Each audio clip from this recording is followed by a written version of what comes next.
आप सभी पत्रकार साथियों का मैं तहे दिल से धन्यवाद करती हूं। आज हमारी महाराष्ट्र महिला कांग्रेस की कार्यकारिणी की बैठक चल रही है, आप देख रहे हैं।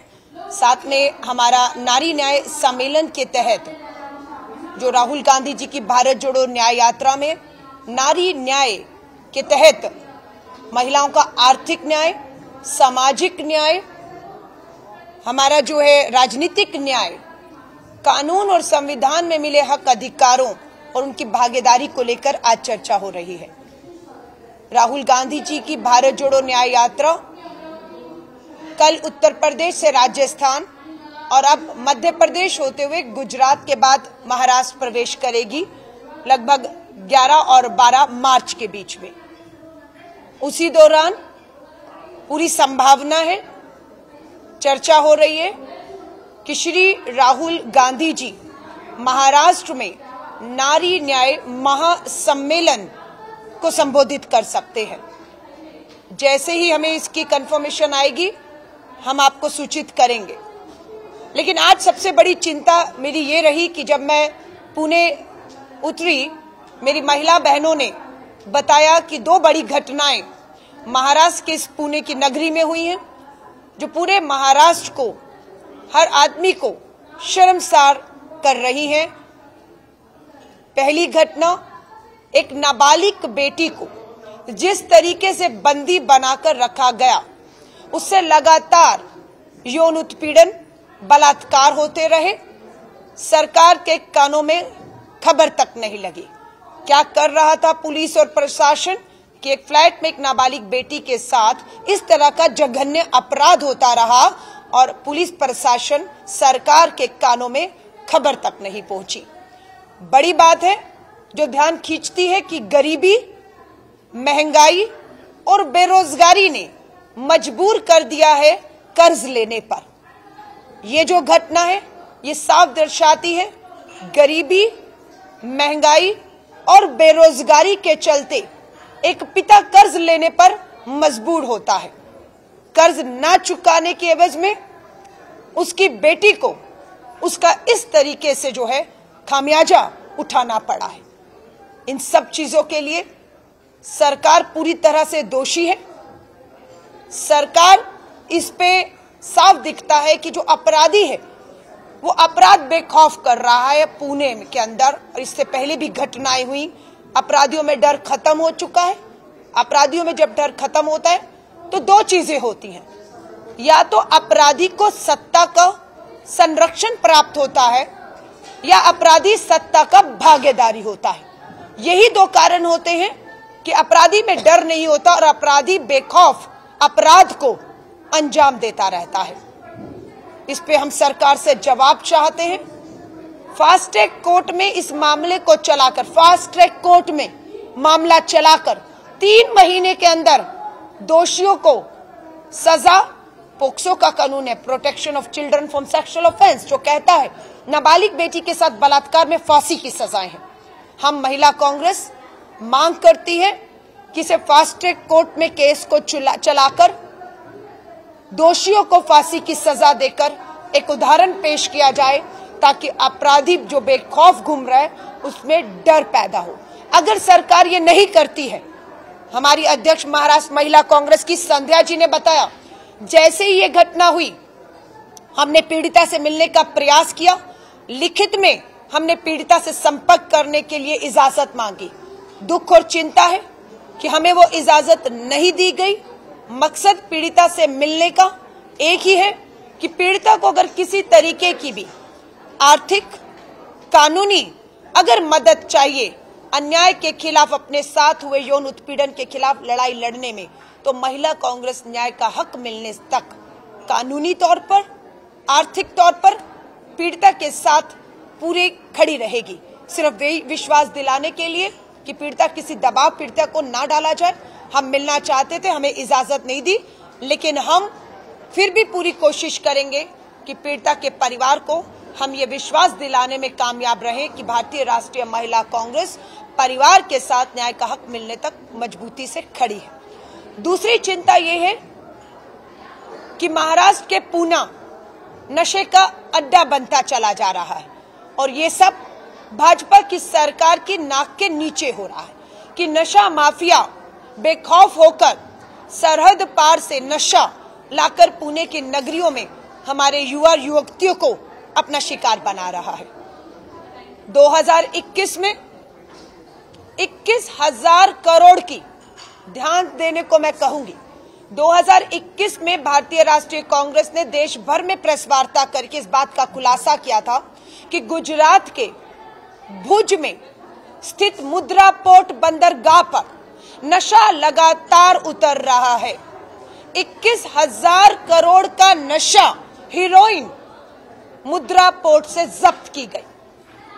गुजरात का भुज में स्थित मुद्रा पोर्ट किसका है जब सवाल पूछा गया, जवाब सरकार ने नहीं दिया, लेकिन जानकारी में आया कि अडानी का ये मुद्रा पोर्ट है, जिस पोर्ट पर पाकिस्तान अफगानिस्तान से लगातार उस बंदरगाह पर नशा उतर रहा है। 3,000 किलोग्राम के करीब हीरोइन पकड़ी जाती है, जिसे सफेद पाउडर या कुछ और कहकर उतारा गया था, लेकिन पता लगता है 21,000 करोड़ का नशा उतरा और वो देश के पंजाब कहें, दिल्ली कहें, पुणे कहें, हमारे बहुत से शहरों में युवाओं को बर्बाद करने का काम कर रहा है। और इसके पीछे साफ हम सवाल पूछना चाहते हैं, किसकी सरकार है गुजरात में, किसकी सरकार है महाराष्ट्र में, किसके पास है सरहदें देश की कि अफगानिस्तान पाकिस्तान से ये नशा गुजरात होते हुए देश भर में और महाराष्ट्र तक में आ रहा है।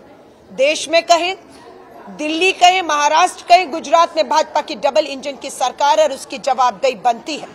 हमें साफ लगता है कि देश के युवा बेरोजगार है, वो बेरोजगारी के मुद्दों पर कहीं सड़कों पर ना आ जाए, इसलिए आसान हो गया है कि उसे आसानी से नशे का शिकार बनाकर उसकी आवाज, जो उसका हक है, मांग है रोजगार की, उसे दबाने की एक कोशिश, एक साजिश हो रही है। और ये साजिश सत्ता में बैठी, केंद्र में बैठी भाजपा सरकार कर रही है। जवाब देना चाहिए कि डबल इंजन की सरकारें क्यों फेल हो रही है इस नशे को रोकने में। तो कहीं ना कहीं लगता है कि सरकार का संरक्षण फिर यहाँ पर नशा माफियाओं को पूरी तरह से प्राप्त है कि ये नशा सरहदों से देश के भीतर और अब पुणे के राज्य में पहुंचकर युवाओं को अपना शिकार बना रहा है।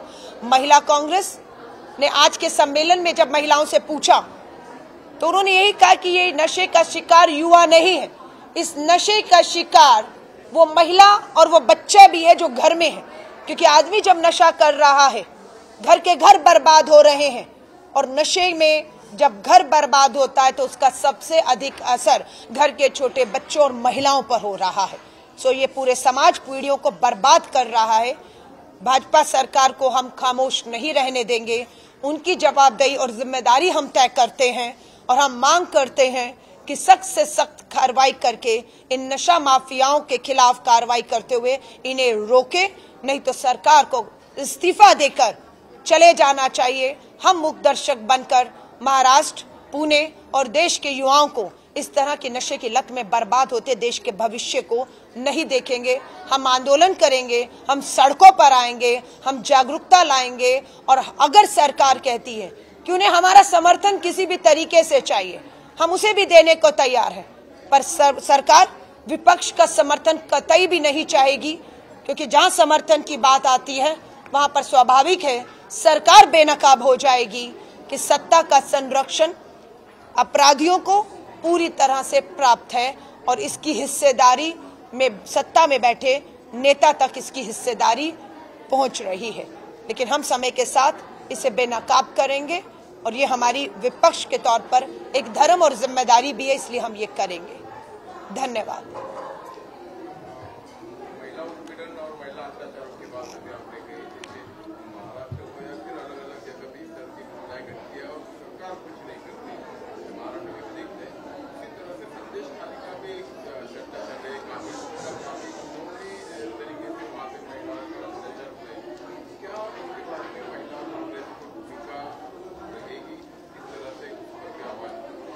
देखिए, महाराष्ट्र पुणे में आपने बंगाल का सवाल उठाया और मैं बंगाल होकर आई हूं। मैंने वहां पर भी प्रेस वार्ता में ये कहा है, अपराध कहीं पर भी हो, जीरो टॉलरेंस होना चाहिए।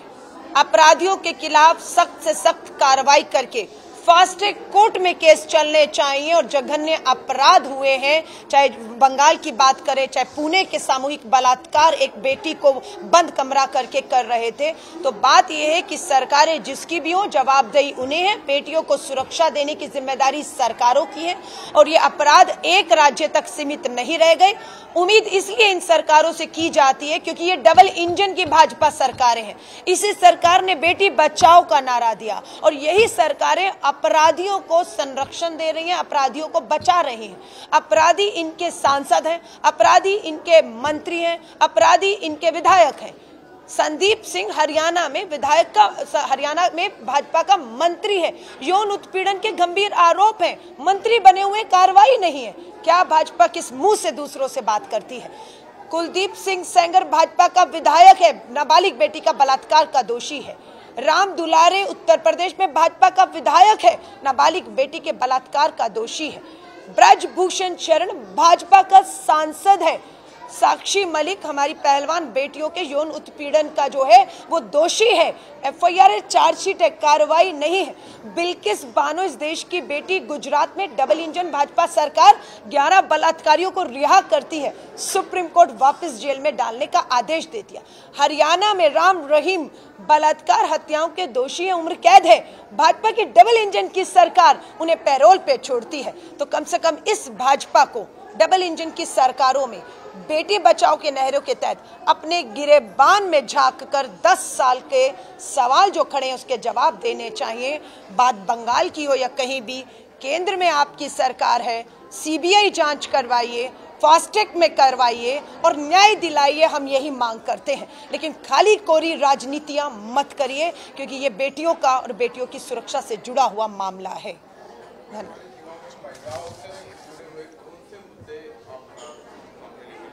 देखिए, मैंने कहा भारत जोड़ो न्याय यात्रा में नारी न्याय के बिंदु को राहुल गांधी जी लेकर चल रहे हैं। जल्द ही महाराष्ट्र में नारी न्याय महासम्मेलन होने जा रहा है। उस सम्मेलन को राष्ट्रीय अध्यक्ष मल्लिकार्जुन खड़गे जी, कांग्रेस के पूर्व अध्यक्ष राहुल गांधी जी, प्रियंका गांधी जी संबोधित करने वाली हैं, जिसमें आने वाले चुनाव में महिलाओं को लेकर हम अपनी कुछ गारंटियों को भी सामने लाने वाले हैं। मैंने पिछले 40 दिनों में 20 राज्यों के दौरे किए और इस तरह के नारी न्याय सम्मेलन किए। बहुत सी महिलाओं ने सुझाव दिए हैं जो हमारे घोषणा पत्र या आने वाली गारंटी जो राहुल गांधी जी घोषणा करेंगे महाराष्ट्र की धरती से, उसमें आपको देखने को मिलेगा, जिसमें महिलाओं का महंगाई और बेरोजगारी, गरीबी के चलते आर्थिक सशक्तिकरण को लेकर कार्यक्रम है। उसमें सामाजिक न्याय की बात होगी, उसमें राजनीतिक भागीदारी और न्याय की बात होगी, उसमें संविधान और कानून में मिले हक, अधिकार और महिलाओं की सुरक्षा की बात होगी। ये जल्दी आने वाली 8 मार्च को अंतर्राष्ट्रीय महिला दिवस के आसपास आपके सामने एक बड़ी प्रेस वार्ता और एक बड़ा नारी न्याय महासम्मेलन के माध्यम से हमारा राष्ट्रीय नेतृत्व देश के सामने लाने जा रहा है।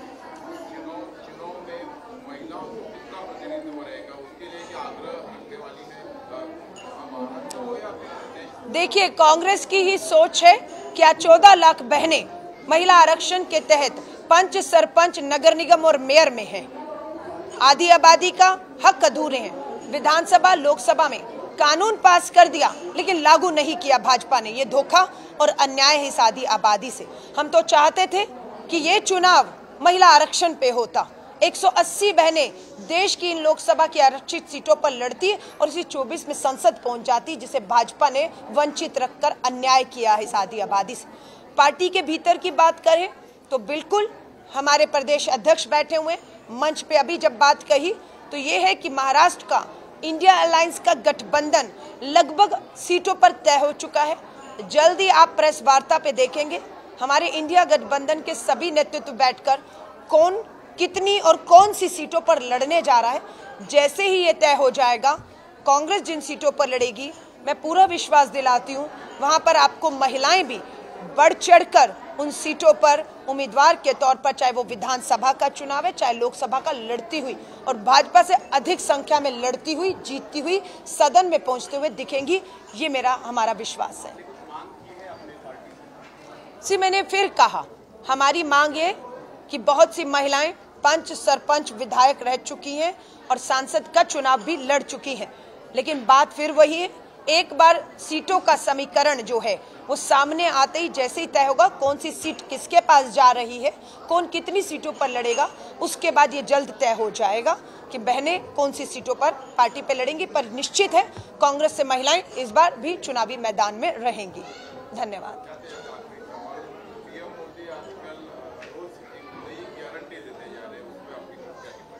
मोदी जी की गारंटी थी किसानों की आय 22 में दुगनी हो गई। सवाल मोदी जी पूछ रहा है देश। अन्नदाता को न्यूनतम समर्थन मूल्य मिलना था, आज एक्सपेरिमेंट हो रहा है कि ड्रोन से सफलतापूर्ण अन्नदाता पर आंसू गैस के गोले कैसे छोड़े जा सकते हैं। 2 किसान शहीद हो गए। ये इनकी गारंटी थी, पूछना चाहता है। गारंटी युवाओं को थी हर साल 2 करोड़ नौकरी, 10 साल में 20 करोड़ युवाओं को रोजगार। क्या हुआ मोदी जी आपकी गारंटी को? बेटी बचाओ बेटी पढ़ाओ के नारे के तहत आज बेटियों के साथ जघन्य अपराध हो रहे हैं। आपके सांसद, आपके विधायक, मंत्री शामिल हैं। बेटियों को न्याय नहीं है, बेटी बचाओ की जगह अपराधी बचाओ कर रहे। ये मोदी जी आपकी गारंटी है। देश को गरीबी से बाहर निकालना था और आज भी कहते हैं 80 करोड़ लोगों को मुफ्त का सरकारी राशन। महंगाई नहीं है, बेरोजगारी नहीं है, गरीबी नहीं है, तो 80 करोड़ लोग आज भी इस भारत में सरकारी मुफ्त राशन पे मोदी जी निर्भर क्यों है, ये देश आपसे पूछना चाहता है। आपने कहा था मोदी जी गारंटी है नोटबंदी लाएंगे, काला धन आएगा, 15 लाख तो यूं ही आ जाएगा खातों में। मोदी जी की गारंटी कहाँ है?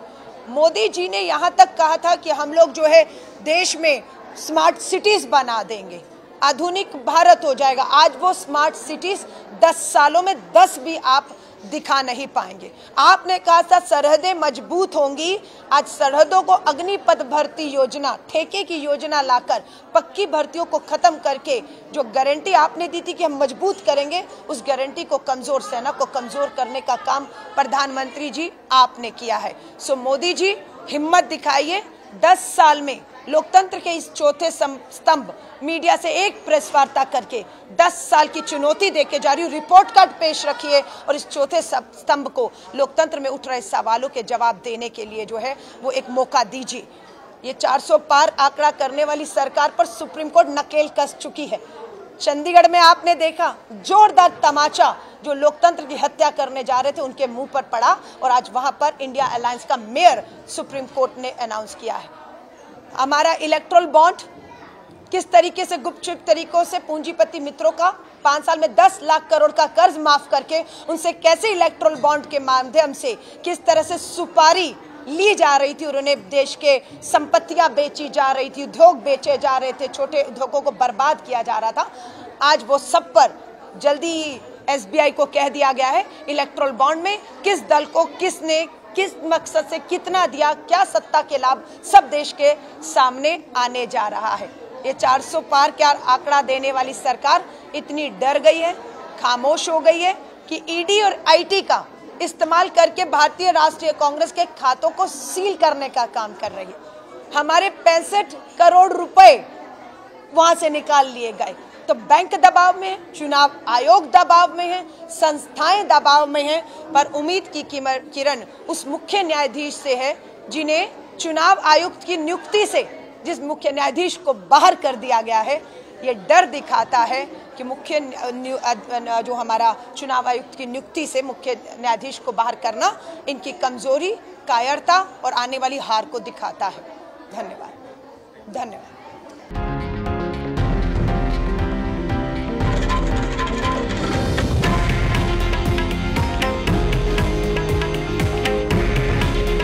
हे आहे देशातील नंबर 1 न्यूज नेटवर्क आणि आपण पाहत आहात TV9 मराठी।